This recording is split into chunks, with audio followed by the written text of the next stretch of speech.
तो अगला चैप्टर है बेटा इलेक्ट्रो केमिस्ट्री।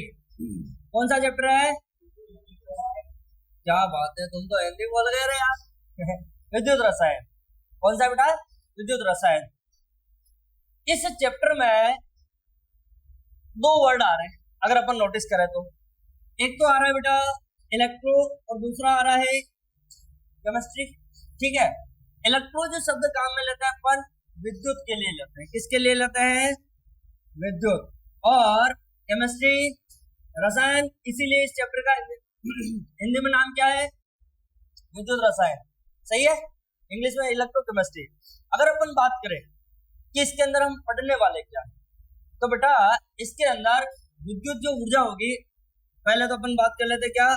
विद्युत ऊर्जा। विद्युत ऊर्जा ये किसमें बदलेगी? रासायनिक ऊर्जा में। और जो रासायनिक ऊर्जा है ये वापस किसमें बदली जाएगी? विद्युत ऊर्जा में। कैसे? मैं सिंपल सा अभी केवल बता रहा हूँ, जब अपन चैप्टर पढ़ते पढ़ते लास्ट तक पहुंचेंगे ना, तब आपको ये बात समझ में आएगी। क्या? कि जब विद्युत ऊर्जा रासायनिक ऊर्जा में बदल रही होती है तो जो बैटरियां है ना वो चार्ज हो रही होती है। क्या हो रही होती है? चार्ज। मतलब अपन किसी भी बैटरी को अगर चार्जिंग कर रहे हैं ना, तो उसमें जो आप विद्युत ऊर्जा तो दे रहे हो और निर्माण किसका हो रहा है? रासायनिक ऊर्जा का। और जब वापस अपन उनसे काम में लेते हैं, ऊर्जा प्राप्त करते हैं, तो वहां पे दूसरा काम क्या हो जाता है? रासायनिक ऊर्जा विद्युत ऊर्जा में। मतलब यहाँ पर क्या काम चल रहा होता है? डिस्चार्ज। क्या चल रहा होता है बच्चों? या मैं कह दूं डिस्चार्जिंग। ठीक है, तो जब अपन लास्ट में इस चैप्टर के लास्ट में जाते जाते बैटरियां पढ़ेंगे, सेल पढ़ेंगे, ठीक है, जो अपन काम में लेते हैं, तो वहां पे जाके आपको ये बात समझ में आएगी कि जो चार्जिंग होता है ना, उस टाइम पे विद्युत ऊर्जा को रासायनिक ऊर्जा में बदला जाता है, और जब डिस्चार्जिंग होता है तो रासायनिक ऊर्जा को विद्युत ऊर्जा में बदला जाता है। आ रही बात समझ में? ठीक है, कुल मिला के अगर अपन बात करें कि सर विद्युत रसायन की परिभाषा क्या है, तो विद्युत रसायन की सीधी सीधी परिभाषा है कि विज्ञान की वह शाखा, किसकी बेटा? विज्ञान की वह शाखा जिसके अंतर्गत हम विद्युत ऊर्जा के रासायनिक ऊर्जा में परिवर्तन तथा रासायनिक ऊर्जा के विद्युत ऊर्जा में परिवर्तन का अध्ययन करते हैं, उसे हम क्या कहते थे बेटा? समझ में आया आता है? ठीक है, अच्छा अपन ये भी तो कह सकते हैं कि विज्ञान की वह शाखा जिसके अंतर्गत विद्युत ऊर्जा तथा रासायनिक ऊर्जा के आपस में अंतर परिवर्तन का अध्ययन किया जाता है। अंतर परिवर्तन मतलब ये उसमें और वो इसमें अध्ययन किया जाता है, इसे अपन क्या कहते हैं? विद्युत रसायन। अरे बात समझ में? एक क्वेश्चन लिखी, ये ऐसे कैसे लिख लो, पहले एक क्वेश्चन, फिर अपन परिभाषा लिखते हैं और फिर बढ़ते हैं आगे। हाँ भाई, आगे बढ़ा जाए। लिख लिया? अब जब ये लिख लिया तो इसके बाद जो बात आती है ना, वो बात आती है बेटा चालक की। ठीक है, अरे भाई पदार्थ होते ना तीन प्रकार के, चालक, कुचालक, अर्धचालक। समझ में आया? ये अपन ने 11th में पढ़ लिया था, फिजिक्स में पढ़ा हुआ तुमने। ठीक है, हमको अच्छा इसकी मैंने परिभाषा लिखवा दी क्या? लिखो पहले, लिखना। विज्ञान की वह शाखा, विज्ञान की वह शाखा जिसके अंतर्गत, विज्ञान की वह शाखा जिसके अंतर्गत विद्युत ऊर्जा व रासायनिक ऊर्जा के, जिसके अंतर्गत विद्युत ऊर्जा व रासायनिक ऊर्जा के अंतर परिवर्तन का, अंतर परिवर्तन समझ गए? इसका इसमें और उसका इसमें, अंतर परिवर्तन का अध्ययन किया जाता है। अंतर परिवर्तन का अध्ययन किया जाता है। क्या कहलाती है बच्चों? विद्युत रसायन कण। समझ गए? ओके, अब सुनो बात को ध्यान से सुनना बेटा। आपने चालक पढ़े हैं, ठीक है? चालक भी दो प्रकार के होते हैं, बताइए कैसे कैसे? एक तो धात्विक चालक होते हैं और एक विद्युत अपघटनी चालक। विद्युत अपघटनी कहते हैं। आपको शायद याद नहीं है, मैं याद दिला दूं, अपन ने साम्यावस्था वाला चैप्टर पढ़ा था, ठीक है? और उस साम्यावस्था वाले चैप्टर में विद्युत अपघट्य आपको पढ़ाया गया, याद आ रहा है कुछ? विद्युत अपघट्य क्या होता है सर? ऐसे पदार्थ जो ठोस अवस्था में तो विद्युत के कुचालक होते हैं, लेकिन द्रव या गलित अवस्था में विद्युत का चालन करते हैं उन्हें क्या कहते हैं? विद्युत अपघट्य। कुछ याद आया? नहीं आया है? ठोस अवस्था में तो कुछ चालक होंगे, लेकिन द्रव या विलयन में क्या होंगे? चालक। क्यों? क्योंकि बेटा उनमें जो विद्युत का चालन होता है ना, अच्छा गलित अवस्था और द्रव विलयन में अंतर तो पता है ना आपको? गलित अवस्था और विलयन में, जैसे नमक है, एक मिनट के लिए सोच रहा, जैसा नमक है, अगर उस नमक को आपने पानी में घोल दिया तो क्या हो गया? विलयन। लेकिन अगर उसी नमक को आपने उच्च ताप पर गर्म करके द्रव में बदल दिया, किसमें बदल दिया बेटा? तो उसको अपन कहते हैं गलित अवस्था। सारी बात समझ में?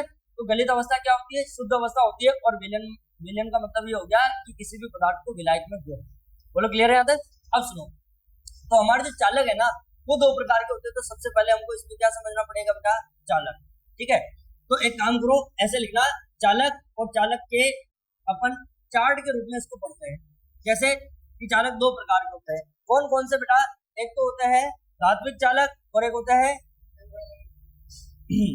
धात्विक चालक और दूसरे होते हैं विद्युत अपघटनी। विद्युत अपघटनी और विद्युत अपघटनी की परिभाषा लिखवाने की जरूरत नहीं है ना, अभी बोला ही हूं मैं, 11वीं में पढ़ा था अपन ने। क्या पढ़ा था बेटा? कि ऐसे पदार्थ जो ठोस अवस्था में तो विद्युत के कुचालक होते हैं, लेकिन द्रव या गलित अवस्था में विद्युत का चालन करते हैं, उनको अपन क्या कहते हैं बेटा? विद्युत अपघट्य। ठीक है, तो वो क्या हो जाएंगे? उनको विद्युत अपघट्य कहा जाता है और ऐसे चालकों को विद्युत अपघटनी चालक कहते हैं। क्या कहते हैं? तो मैं लिख दूं यहाँ विद्युत अपघटनी चालक। अब सुनना मेरी बात ध्यान से, अगर अपन इनमें डिफरेंस की बात करें, अगर अपन इनमें डिफरेंस की बात करें तो बेटा ये ठोस अवस्था में क्या होंगे? चालक ऑब्वियसली होंगे, और गलित अवस्था में क्या होंगे? ऐसी बात नहीं है कि गलित अवस्था में नहीं होंगे, ये ठोस व गलित दोनों अवस्था में क्या होते हैं? विद्युत के चालक। लेकिन ये केवल और केवल किसमें होते हैं? गलित अवस्था या विलयन में। ठीक है, तो पहला डिफरेंस तो ये हो गया कि ये ठोस व द्रव दोनों अवस्थाओं में, मतलब ठोस व गलित दोनों अवस्था में क्या होते हैं? विद्युत के चालक, और ये केवल और केवल गलित या विलयन में। अब सुनो, इनमें जो विद्युत का चालन होता है ना, जैसे मैं एक धातु का टुकड़ा लेता हूँ, किसका टुकड़ा लेता हूँ बेटा? सोडियम का टुकड़ा ले लेते हैं इसका। अब इसमें क्या होता है कि बेटा इनके जो परमाणु होते हैं ना वो ऐसे समूह बना के अंदर रहते हैं। सुनना ध्यान से, परमाणुओं के, क्योंकि अपन ने छोटा टुकड़ा लिया है तो छोटे समूह आएंगे, हमारे पास में ये अंदर रहते हैं। और ये क्या करते हैं बेटा? अपन जानते हैं कि धातु की प्रवृत्ति होती है वो इलेक्ट्रॉन त्यागता है। क्या करता है बेटा? इलेक्ट्रॉन। अब ये अंदर पड़े रहेंगे, लेकिन ऐसे ये आयन के रूप में पड़े रहेंगे, और इनके जो इलेक्ट्रॉन है ना बेटा, वो इलेक्ट्रॉन ऐसे बाहर घूमते रहेंगे। सारी बात समझ में? जो धातु है वो तो आयन के रूप में बैठे रहेंगे, और जो इलेक्ट्रॉन है वो घूमते रहेंगे। ये जो धातु के अंदर समूह होते हैं या ये बैठे रहते हैं, इनको एक नाम दिया जाता है बच्चों, कर्नल। क्या नाम दिया जाता है? कर्नल या फिर कर्नेल कहते हैं। क्या कहते हैं? कर्नेल। इसका मतलब बेटा इसमें जो धातु परमाणु होते हैं ना वो तो कर्नल साहब होते हैं। कर्नल साहब बैठे बैठे आदेश देते इनको, इलेक्ट्रॉन को, ले भाई तू जा इधर, ये ले गया, तू जा ये। इसका मतलब गति करने का काम यहाँ कौन कर रहा है? इलेक्ट्रॉन। इलेक्ट्रॉन पे आवेश होता है कि नहीं होता है? जब आवेशित कण गति करेगा तो विद्युत का चालन होगा कि नहीं होगा? होगा। इसका मतलब सर जो धात्विक चालक है ना उनमें विद्युत का चालन किसके द्वारा होता है? इलेक्ट्रॉन के द्वारा। तो मैं लिख दूं यहाँ विद्युत का चालन कौन करता है यहाँ बेटा? इलेक्ट्रॉन द्वारा। ये जो कर्नेल है ना ये तो बेटर रहता है सब, है ना? गति कौन करता है? इलेक्ट्रॉन। इसका मतलब जब भी आप इनको आवेश दोगे तो आवेश लेकर दौड़ेगा कौन? इलेक्ट्रॉन। समझ में आ रहा है यहाँ तक? ठीक है, जबकि इधर बताना कौन करेगा? जैसे आपने लिया NaCl, क्या लिया बेटा?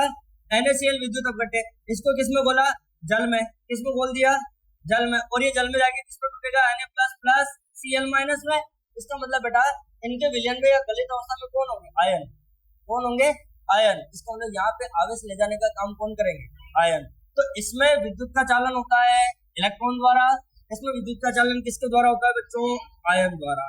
समझ में आया दूसरा डिफरेंस? दूसरा डिफरेंस पहला क्या था? पहला तो ये कि ये ठोस व गलित दोनों अवस्था में विद्युत के चालक होते हैं, ये केवल और केवल गलित अवस्था में या विलयन में विद्युत का चालन करते हैं।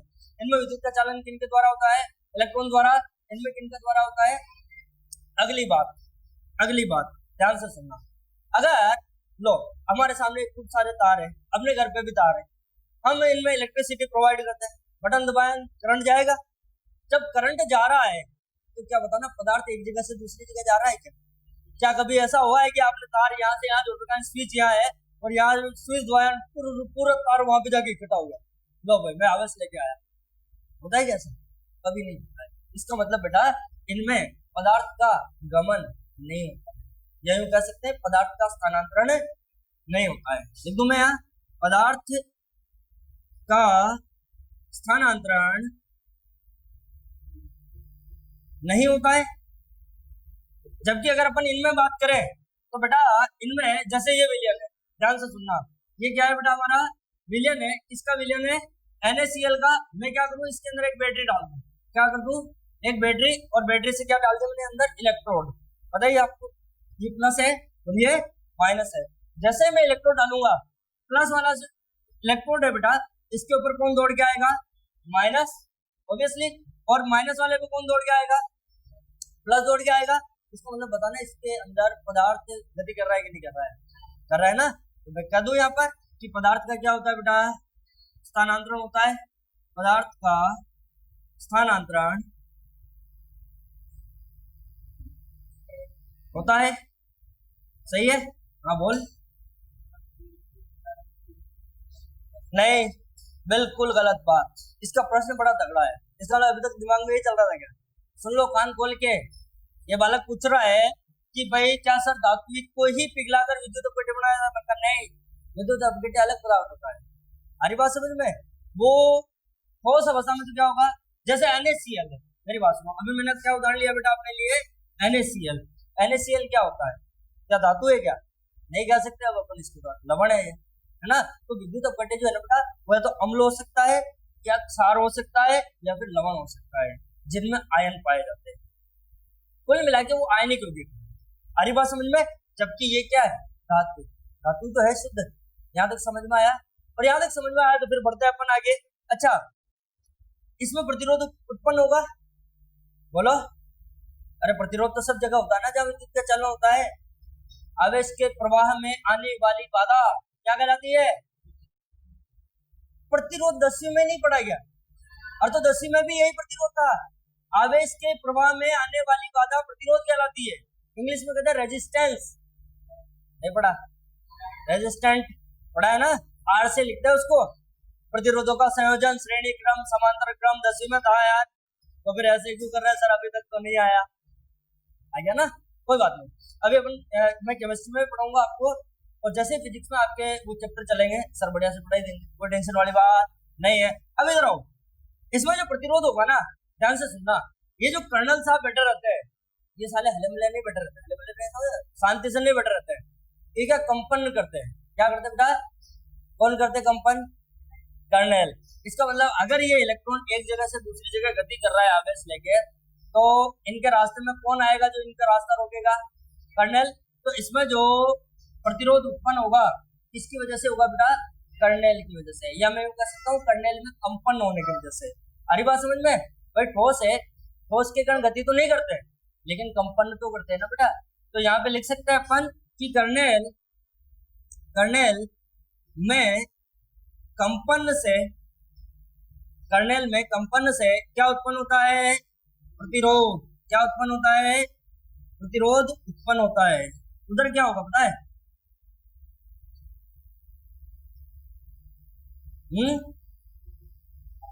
उधर किसकी वजह से प्रतिरोध उत्पन्न होगा, ध्यान से सुनना बेटा। उधर अगर आयन है, बिल्कुल कुछ बोला तो है कुलदीप, क्या बोला बेटा, विपरीत आवेश की वजह से क्या होगा मैं बताता हूँ आपको। अरे भाई हमने पढ़ रखा है कि विपरीत आवेश में तो सर आकर्षण बल लगता है, जिसे अपन क्या कहते हैं, अंतर आयनिक आकर्षण बल। क्या कहते हैं, अंतर आयनिक आकर्षण बल। अब होगा क्या, ये बेचारा Na+ आवेश लेके भागना चाहता है किसकी तरफ, माइनस की तरफ। ये भागने लगेगा तो इसके आसपास क्या Cl- नहीं है, वो रोकेंगे नहीं, क्या है भाई रुक यार कहाँ जा रहा है, थोड़ी देर मेरे साथ बंध जा। अरे प्लस माइनस आकर्षण बल, अगर वो रोकना चाहेंगे इसका मतलब बेटा ये जितनी गति करना चाहे कर पाएगा क्या, तो इसके प्रवाह में बाधा आ रही कि नहीं आ रही।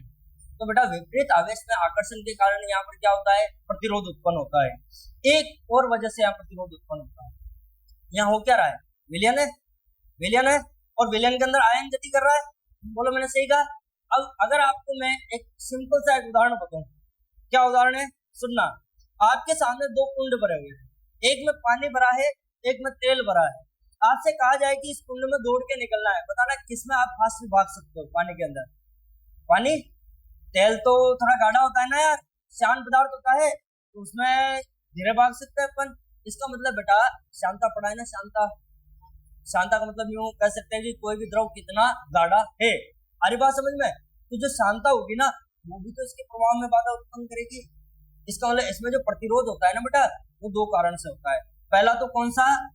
विपरीत विपरीत आवेश में आकर्षण, सही है। और दूसरा किसके कारण होगा? सही लिखा मैंने, आकर्षण, सही तो लिखा है। दूसरा किसके वजह से होगा? शांता। शांता को इंग्लिश में कहते हैं बच्चों विस्कोसिटी। क्या कहते हैं? शायद आपने फिजिक्स में पढ़ा होगा, ईटा, ईटा पढ़ा है ना, ये वही तो चीज है। द्रव के प्रवाह में आने वाली बाधा शांता कहलाती है। द्रव की जो परतें उगाती है उनके बीच में घर्षण होता है, वही शांता का कारण है। बिल्कुल, द्रव के फैलने का विरोध करने वाला बल शांता कहलाता है। समझ में आया? तो इसमें कर्नेल पेशाब के अंदर कंपन होने की वजह से प्रतिरोध उत्पन्न होगा, इसमें विपरीत आवेश के मध्य आकर्षण। और दूसरा किसके कारण बेटा? अच्छा, इसका मतलब ध्यान से सुनना, अगर अपन इसका ताप बढ़ाएंगे तो बताना कर्नेल में कंपन बढ़ेंगे कि नहीं बढ़ेंगे? ऊर्जा मिल रही है तो लिख दूं मैं, ताप बढ़ाने पर कर्नेल में कंपन क्या होंगे? बढ़ेंगे। इसका मतलब बेटा आर बोले तो प्रतिरोध भी बढ़ेगा। अरे भाई ये ज्यादा कंपन करेगा तो इलेक्ट्रॉन के प्रवाह के बीच में ज्यादा आएगा, तो प्रतिरोध बढ़ेगा। सारी बात समझ में? ताप बेटा किसी भी धातु को पिघालने के लिए हजारों डिग्री ताप ले जाना पड़ता है। सारी बात समझ में? मैं थोड़ा सा बढ़ाने की बात कर रहा हूँ, ठीक है बेटा।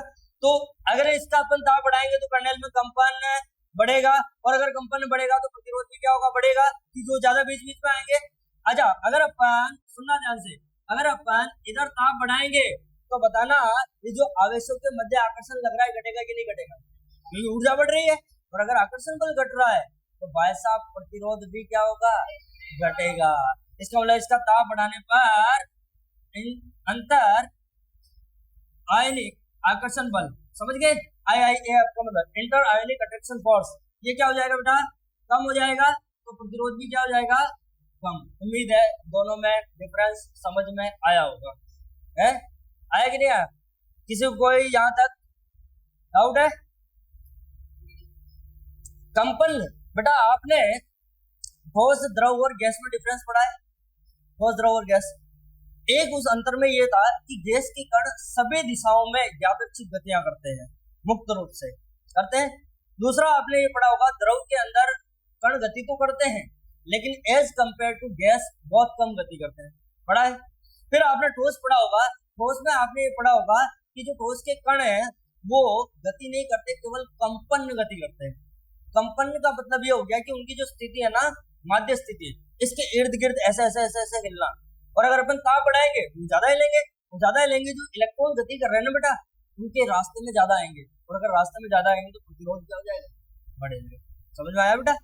ठीक है, ये समझ में आया दोनों में डिफरेंस। एक चीज और है जो अपन आगे जाके पढ़ने वाले हैं, पर इनके डिफरेंस में लिखेंगे। क्या है कि बेटा जो धात्विक चालक है ये फैराडे के नियम का पालन नहीं करता है। सर ये फैराडे का नियम क्या है? तो 2-3 क्लासों के बाद या आगे अपन इस चैप्टर में पढ़ने वाले हैं। बोलो क्लियर है? फैराडे के 2 नियम है और वो दोनों बहुत अच्छे से पढ़ेंगे, वहां से न्यूमेरिकल भी आते हैं। तो ये क्या करता है बेटा? फैराडे के नियम का पालन, ये क्या करेगा? फैराडे का नियम का पालन। समझ में आया यहाँ तक? तो छाप लो, लिख लो के पास। पहला पॉइंट क्या लिखोगे? ये ठोस व गलित दोनों अवस्थाओं में क्या करते हैं? विद्युत का चालन। वो किसमें? केवल और केवल गलित या विलयन अवस्था में विद्युत का चालन करते हैं। लिख लेना। अब बेटा फर्स्ट पॉइंट रिपीट करूं, सुनना ध्यान से। धात्विक में क्या होगा? ये ठोस तथा गलित दोनों अवस्था में विद्युत का चालन करते हैं। उसमें लिखना है केवल गलित या विलयन में विद्युत का चालन करते हैं। दूसरा क्या है? विद्युत का चालन इनमें किसके द्वारा होता है? इलेक्ट्रॉन द्वारा। इनमें किसके द्वारा होता है? आयन के द्वारा।